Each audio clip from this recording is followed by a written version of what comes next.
मई 2014 के बाद अचानक से डंका बजने लगा दुनिया भर में।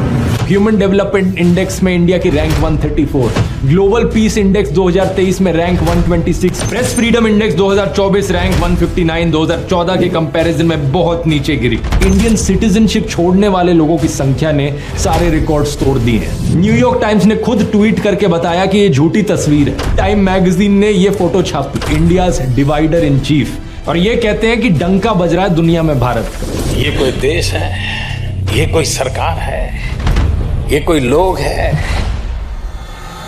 नमस्कार दोस्तों, कुछ दिन पहले प्रधानमंत्री मोदी ने उत्तर प्रदेश में एक रैली में कहा था, जब भारत बोलता है तो पूरी दुनिया सुनती है। When India speaks, the world listens. Bharat अब वैश्विक मंचों पर बोलता है तो पूरी दुनिया बड़े ध्यान से सुनती है। पिछले महीने हरियाणा के चीफ मिनिस्टर नायब सिंह सैनी ने भी यही चीज कही थी, जब भारत बोलता है पूरी दुनिया सुनती है। इतना ही नहीं, पिछले साल जुलाई 2023 में भी बीजेपी नेता राजनाथ सिंह ने कहा था, आज जब भारत बोलता है तो पूरी दुनिया सुनती है। इंटरनेशनल फोरम पर आज भारत बोलता है और लोग कान खोलकर सुनते हैं कि भारत बोल क्या रहा है। और इससे भी पहले अगस्त 2016 में उस समय की विदेश मंत्री लेट सुषमा स्वराज ने कहा था कि आज जब भारत बोलता है तो पूरी दुनिया सुनती है। यानी 2014 तक भारत की कोई नहीं सुनता था और 2 साल में ही दुनिया भारत की सुनने लग गई। वाह मोदी जी वाह, लोगों के अंदर गर्व भरने की आपकी निंजा टेक्निक तो कमाल की है, लेकिन थोड़ी सी मेहनत करके डायलॉग तो ओरिजिनल लिखवा लेते। अब जानकर हैरान हो जाएंगे दोस्तों कि जो ओरिजिनल स्टेटमेंट थी वो मनमोहन सिंह जी के लिए कही गई थी। जब मनमोहन सिंह बोलते हैं तो पूरी दुनिया सुनती है, और ये बात कही थी former US president Barack Obama ने। ओबामा ने कहा कि जब भारत के प्रधानमंत्री बोलते हैं तो पूरी दुनिया सुनती है। When the Prime Minister speaks, people listen, particularly because of his deep knowledge of economic issues. यहाँ वो मनमोहन सिंह की इकोनॉमिक्स की गहरी समझ की तारीफ कर रहे थे। उन्होंने कहा कि भारत एक सुपर पावर बनकर उभर रहा है और दुनिया इस बात को जानती है।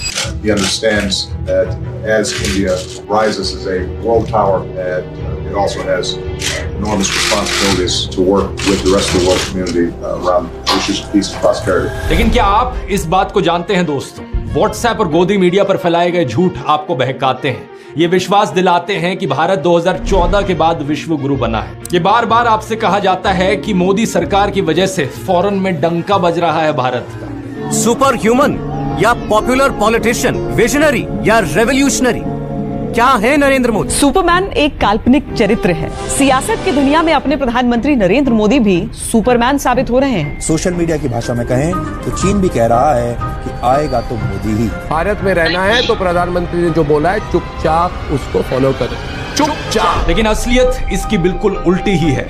आइए जानते हैं सच्चाई आज के इस वीडियो में।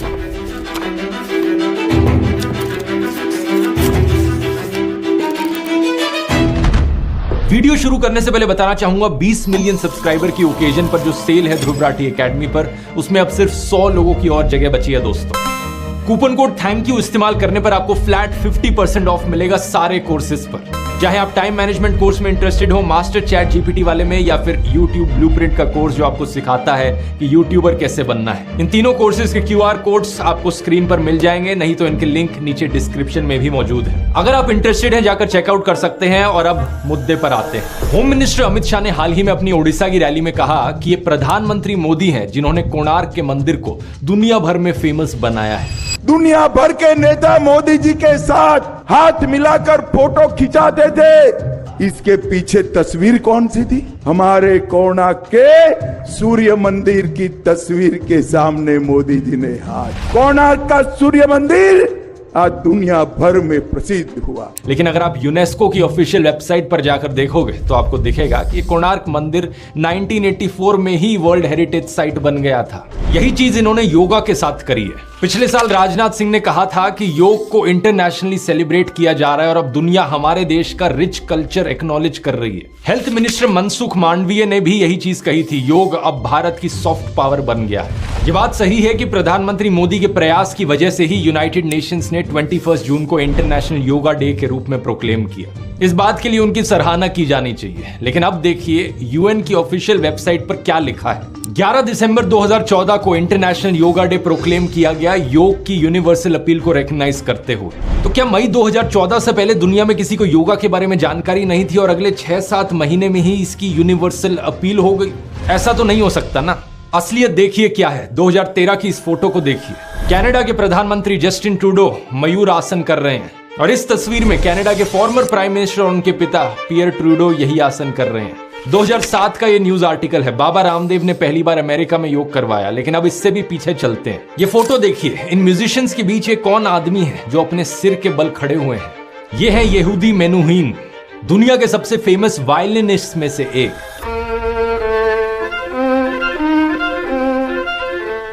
और यहां ये शीर्ष आसन कर रहे हैं। जानते हैं ये कैसे हुआ? 1952 की बात है। हमारे पहले प्रधानमंत्री पंडित जवाहरलाल नेहरू ने यहूदी मेनुहीन को इंडिया में इनवाइट किया था। उन्होंने पंडित नेहरू से जिक्र किया कि उन्होंने एक बार योग के बारे में कोई किताब देखी थी। पंडित नेहरू तो खुद योग करते थे। यहाँ उनकी आप शीर्ष आसन करते हुए एक तस्वीर देख सकते हैं। तो पंडित नेहरू ने यहूदी मेनुहीन की मुलाकात कराई योग आचार्य BKS अयंगार से।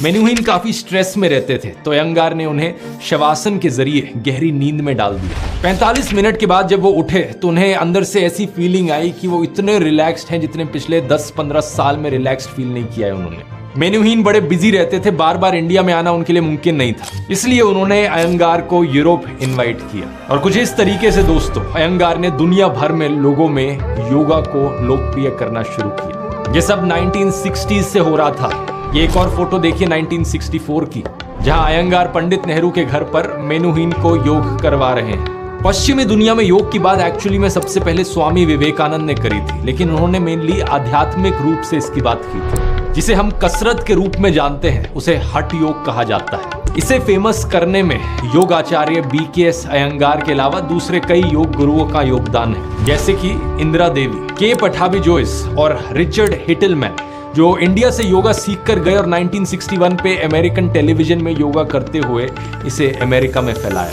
अगर बात करें पश्चिमी दुनिया में मेडिटेशन और इंडियन स्पिरिचुअलिटी के फैलाव के बारे में, तो स्वामी विवेकानंद, जिद्दू कृष्णमूर्ति, ओशो, परमहंस योगानंद, अभय चरणावन, भक्ति वेदांत, इन सब लोगों का बहुत योगदान रहा। और साथ ही में एक मेजर कंट्रीब्यूशन रहा, ये वाला नाम काफी चौंकाने वाला है, फेमस अमेरिकन बैंड बीटल्स का।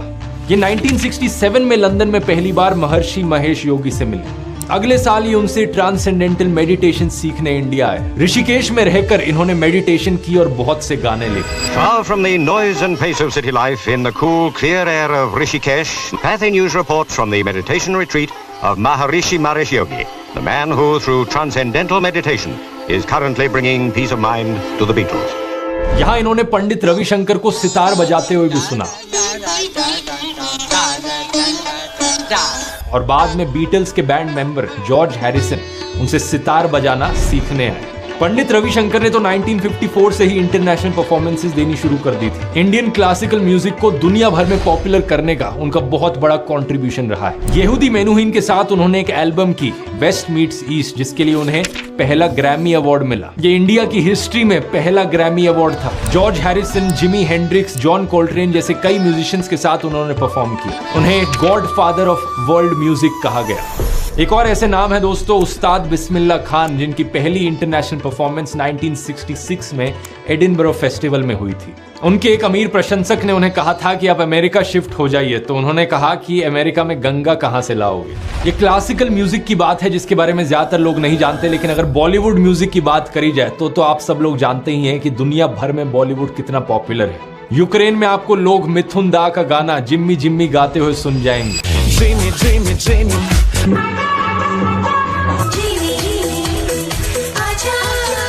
इसी तरह रशिया में मिथुन और राज कपूर की फिल्मों के लोग अलग ही लेवल के दीवाने थे और अब शाहरुख खान तो एक ग्लोबल स्टार है। मास एंटरटेनर्स के अलावा आर्टिस्टिक फिल्मों की बात करें तो सत्यजीत रे, अदूर गोपाल कृष्ण और मीरा नायर जैसे फिल्म मेकर्स ने दुनिया भर के फिल्म फेस्टिवल्स में भारत का नाम ऊंचा किया। और ये सब दोस्तों 2014 के पहले हुआ था। 2014 से पहले ही कई सारे इंडियंस ऑस्कर जीत चुके थे। 2014 से पहले ढेर सारे इंडियंस नोबेल प्राइज जीत चुके थे, बुकर प्राइज जीत चुके थे, रामोन माग्सेसे अवार्ड जीत चुके थे, ओलंपिक मेडल्स हमने जीते थे, क्रिकेट का वर्ल्ड कप हमने जीता था, हम सब जीत चुके थे। क्या बात कर रहे हैं? लेकिन नरेंद्र मोदी और उनके समर्थक कहां ये मानने वाले हैं। उनके हिसाब से तो भारत 2014 से पहले एक बियाबान जंगल था और मई 2014 के बाद अचानक से डंका बजने लगा दुनिया भर में।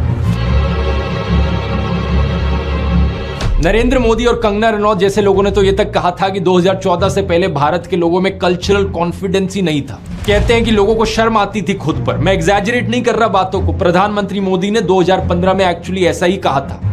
एक समय था जब लोग यार पता नहीं पिछले जन्म में क्या पाप किया था, हिंदुस्तान में पैदा हुए थे। ये कोई देश है, ये कोई सरकार है, ये कोई लोग है। मतलब अगर खुद भारत के इतिहास के बारे में नहीं जानते तो मत बोलो कुछ। इस तरीके से देश के नाम को बदनाम करने की क्या जरूरत पड़ी। सच्चाई आज के दिन यह है दोस्तों कि 2022 में इंडियन सिटीजनशिप छोड़ने वाले लोगों की संख्या ने सारे रिकॉर्ड्स तोड़ दिए हैं। केवल एक साल में 2,25,000 से ज्यादा लोगों ने भारतीय नागरिकता छोड़ी। नवंबर 2023 में US customs and border protection data के हिसाब से पता चला कि केवल एक साल में करीबन 97,000 भारतीय लोग पकड़े गए अमेरिका में गैर कानूनी ढंग से एंटर करने की कोशिश करते हुए। डंकी का रास्ता अपनाने की कोशिश कर रहे थे और ये कहते हैं कि डंका बज रहा है दुनिया में भारत का। असलियत में दोस्तों ये डंका सिर्फ व्हाट्सएप और गोदी मीडिया के चैनलों पर बज रहा है। फेक तस्वीरें फैलाई जाती हैं। ये देखो, न्यूयॉर्क टाइम्स ने नरेंद्र मोदी का फोटो फ्रंट पेज पर छापा है और उन्हें दुनिया की आखिरी उम्मीद का है। न्यूयॉर्क टाइम्स ने खुद ट्वीट करके बताया कि ये झूठी तस्वीर है। इस तरीके से व्हाट्सएप माफिया इंडिया की इंसल्ट करवाता है दुनिया में। गोदी चैनलों पर और बीजेपी के नेताओं के द्वारा कहा जाता है कि रशिया और यूक्रेन की वॉर रुकवा दी इन्होंने, वॉर रुकवा दी पापा, जबकि असलियत में ऐसा कुछ नहीं हुआ था। Extrapolating that to say that somebody is holding a bombing or that this is somewhere we are coordinating that, I think is absolutely inaccurate. Actually में कैसा डंका बज रहा है ये आप खुद देख सकते हैं। 2015 में टाइम मैगजीन पर एक कवर फोटो छपी जिसमें लिखा गया व्हाई मोदी मैटर्स और इसे देखकर मोदी समर्थक खुशी से बावले हो गए। लेकिन 2019 में उसी टाइम मैगजीन ने ये फोटो छापी और इस बार लिखा इंडियाज डिवाइडर इन चीफ, यानी भारत में दरारें डालने वाला। इसे देखकर अब मोदी समर्थक कहने लगे कि ये तो भारत विरोधी मैगजीन है। ऑस्ट्रेलिया की एक अखबार हेरल्ड सन ने कुछ ही हफ्तों पहले एक खबर छापी थी। भारत के प्रधानमंत्री के मास रेपिस्ट के साथ लिंक्स बताए जा रहे हैं। यहाँ प्रज्वल रेवन्ना की बात हो रही थी जिसकी पेन ड्राइव में 2000 से ज्यादा औरतों के यौन शोषण के वीडियो थे और प्रधानमंत्री मोदी उसके लिए वोट मांग रहे थे। ये जापान का अखबार देखिए, निक्केई एशिया, लिखा है कि भारत के मोदी मुसलमानों के खिलाफ नफरती भाषण देने की वजह से आलोचना झेल रहे हैं। मोदी सरकार के आने के बाद लिंचिंग्स की खबरें दुनिया भर के अखबारों में छप रही हैं। CBS न्यूज को देखिए, पालघर वाली खबर है कि कैसे व्हाट्सएप पर एक चाइल्ड किडनैपर की अफवाह फैली और 2 हिंदू साधु और उनके ड्राइवर की लिंचिंग हो गई। 2014 से पहले क्या आपने कभी इस लिंचिंग शब्द को सुना भी था कहीं पर? न्यूयॉर्क टाइम्स में तबरेज अंसारी के मारे जाने की खबर देखिए। हिंदू स्लोगन्स बोलने के लिए मजबूर किए जा रहे मुस्लिम आदमी की भारत में हत्या। प्रधानमंत्री मोदी वैसे तो इतने बड़े क्रेडिट जीवी हैं कि भाग भाग कर हर चीज का क्रेडिट लेना चाहते हैं, लेकिन इन सब चीजों का क्रेडिट कौन लेगा? ये इंडिया की इंटरनेशनल रैंकिंग्स देख लो। ह्यूमन डेवलपमेंट इंडेक्स में इंडिया की रैंक 134, ग्लोबल पीस इंडेक्स 2023 में rank 126, global hunger index 2023 rank 111 नीचे गिरी, डेमोक्रेसी इंडेक्स 2023 रैंक 104 नीचे गिरी, प्रेस फ्रीडम इंडेक्स 2024 रैंक 159 2014 के कंपैरिजन में बहुत नीचे गिरी। लेकिन मोदी के समर्थक इन सब बातों को नहीं मानेंगे। उनके हिसाब से सारी रिपोर्टें झूठी हैं, ये सारे अखबार झूठे हैं, सबका कोई ना कोई एजेंडा है। केवल व्हाट्सएप पर जो दिखाया जाता है और गोदी मीडिया जो दिखाता है बस वही सच्चा है। अब वो डायलॉग सुना होगा कि जिनके खुद के घर शीशे के होते हैं वो दूसरों पर पत्थर नहीं फेंका करते। यही हाल आज प्रधानमंत्री मोदी ने भारत का बना दिया है। अमेरिका हमारी डेमोक्रेसी पर कमेंट करता है, लेकिन कभी इंडिया अमेरिका पर कमेंट क्यों नहीं करता? जॉर्ज फ्लॉयड को अमेरिकी पुलिस ने इतनी बेदर्दी के साथ मारा। 46-year-old George Floyd was killed by a white police officer who knelt on his neck for almost 9 minutes. His crime? Being an African-American man in the United States. और ये कोई स्टैंड अलोन इंसिडेंट नहीं था, ये racism का incident था। ये एक सिस्टेमिक प्रॉब्लम है अमेरिका में। लेकिन क्या आपने प्रधानमंत्री मोदी के मुंह से कोई भी आलोचना सुनी इस इंसिडेंट की? क्या उन्होंने कोई कंसर्न जताया? कैसे जताएंगे जब खुद के देश का ह्यूमन राइट्स रिकॉर्ड सवालों में रहता है? कभी मुसलमानों के खिलाफ नफरत, दलितों के खिलाफ अत्याचार, किसानों पर डंडे बरसाए जाते हैं, उन्हें खालिस्तानी बताया जाता है, तो किस मुंह से अमेरिका को कुछ कहेंगे प्रधानमंत्री? गाजा में आज के दिन एक जेनोसाइड जारी है। 35,000 से ज्यादा लोग मारे जा चुके हैं। इंडिया की ऑफिशियल पोजीशन वही पुराने वाली है कि पैलेस्टीन और इजराइल दोनों साइड बाय साइड हों। Suddenly, India has long believed in a two-state solution. We have maintained that position for many decades. लेकिन अनऑफिशियल पोजीशन ट्विटर पर आप देख ही सकते होंगे। इनके नफरती चिंटू वेम्पायर बन चुके हैं जो नरसंहार में मजे ढूंढते हैं, छोटे बच्चों की मौत पर, लोगों की ट्रेजिडी पर मीम बनाते हैं और नरेंद्र मोदी इंटरव्यू में जाकर कहते हैं वॉर रुकवा दी पापा। वॉर रुकवा दी पापा। रशिया यूक्रेन के बाद कहते हैं कि मैंने गाजा की भी वॉर रुकवा दी थी रमजान के लिए। भाई कोई पूछो इनसे, इतनी ही वॉर रुकवानी आती है तो परमानेंटली क्यों नहीं रुकवा देते इन वॉर्स को। रशिया यूक्रेन वॉर आज तक चल रही है, इजराइल पैलेस्टीन की वॉर आज तक चल रही है और मणिपुर की हिंसा की तो बात ही मत करो। This is my humble request, Modi ji मेरे तरफ से मैसेज देना चाहता हूँ। हिंसा हो रहा है मणिपुर में, ऑलमोस्ट 1 ईयर हो गया, हर दिन लोग मर रहा है और रिलीफ कैंप में कितना लोग रहता है, खाना पीना अच्छे से नहीं मिल रहा है, बच्चा लोग अच्छे से पढ़ाई नहीं कर रहा है। और मोदी जी आप एक बार आके मणिपुर में विजिट कर लीजिए और जल्द से जल्द मणिपुर को शांति चाहिए प्लीज। मणिपुर की हिंसा रुकवाई नहीं जाती, गाजा में जाकर वॉर रुकवाएंगे। अरे रुकवा दो ना फिर। जिस भी इंडियन सॉफ्ट पावर की बात करी है हमने अभी तक वीडियो में, चाहे वो आर्ट हो, कल्चर, म्यूजिक या स्पोर्ट्स हो, इन सब में सरकार की कोई ना कोई इन्वॉल्वमेंट जरूर रही है। जैसे कि ललित कला अकेडमी की स्थापना 1954 में, संगीत नाटक अकेडमी 1952 में, नेशनल स्कूल ऑफ ड्रामा 1959 में, फिल्म इंस्टीट्यूट पुणे 1960 में, भाभा एटॉमिक रिसर्च सेंटर 1954 में इसरो की स्थापना की। अब जरा बताइए मुझे कि प्रधानमंत्री मोदी ने साइंस, स्पोर्ट्स और कल्चर के लिए क्या किया है। बीजेपी नेता बृजभूषण के खिलाफ यौन शोषण की एफआईआर लिखवाने के लिए हमारे ओलंपिक मेडल जीतने वाले पहलवान सड़कों पर बैठे रहे और जब उसको नहीं रोका जा सका तो साक्षी ने एक प्रोटेस्ट में रेसलिंग ही छोड़ दी। तो मैं अपनी कुश्ती को त्यागती हूँ और मैं आज के बाद कभी भी आपको वहां नहीं दिखूंगा। फिल्म इंस्टीट्यूट पुणे का चेयरमैन बना दिया बी ग्रेड फिल्मों के एक्टर गजेंद्र चौहान को। इस इंस्टीट्यूट की स्टूडेंट पायल कपाड़िया ने अभी 3 दिन पहले पूरी दुनिया में भारत का नाम रोशन किया है। प्रधानमंत्री मोदी ने ट्वीट किया कि भारत को पायल कपाड़िया पर उनके काम all we imagine is light के लिए 77वें कान फिल्म फेस्टिवल में ग्रैंड प्रिक्स जीतने की ऐतिहासिक उपलब्धि पर गर्व है। रवीश कुमार के मैग्सेसे अवार्ड जीतने पर तो प्रधानमंत्री मोदी बधाई नहीं दे सके थे उन्हें, लेकिन अच्छा है कि उन्होंने पायल को कम से कम बधाई दे दी। ये वही पायल कपाड़िया है जिन्हें अपने साथियों के साथ 139 डेज तक प्रोटेस्ट करना पड़ा था, जिनके ऊपर डिसिप्लिनरी एक्शन लिया गया, जिनका ग्रांट रोक दिया गया था। जानते हैं क्यों? क्योंकि नरेंद्र मोदी को अपने चाटुकार गजेंद्र चौहान को इस प्रीमियर इंस्टीट्यूट का चेयरमैन बनाना था। पंडित नेहरू तो दुनिया के सबसे महान साइंटिस्ट एल्बर्ट आइंस्टाइन से बातें करा करते थे, विक्रम साराभाई के साथ बात करते थे, और नरेंद्र मोदी नाली की गैस की चाय बना रहे। एवोल्यूशन का चैप्टर सिलेबस से हटाया जा रहा है। जितना स्यूडो साइंस पिछले 10 सालों में फैलाया है इन्होंने देश में, क्या कभी ऐसा देखा गया है? इस तरीके से बढ़ेगी इंडिया की सॉफ्ट पावर। ये है इनके डंके की असलियत दोस्तों। आखिर में एक ही बात कहना चाहूंगा, अगर पंडित नेहरू की बराबरी करनी है तो उनको नीचे खींचने की बजाय अपना लेवल बढ़ाने की कोशिश करो।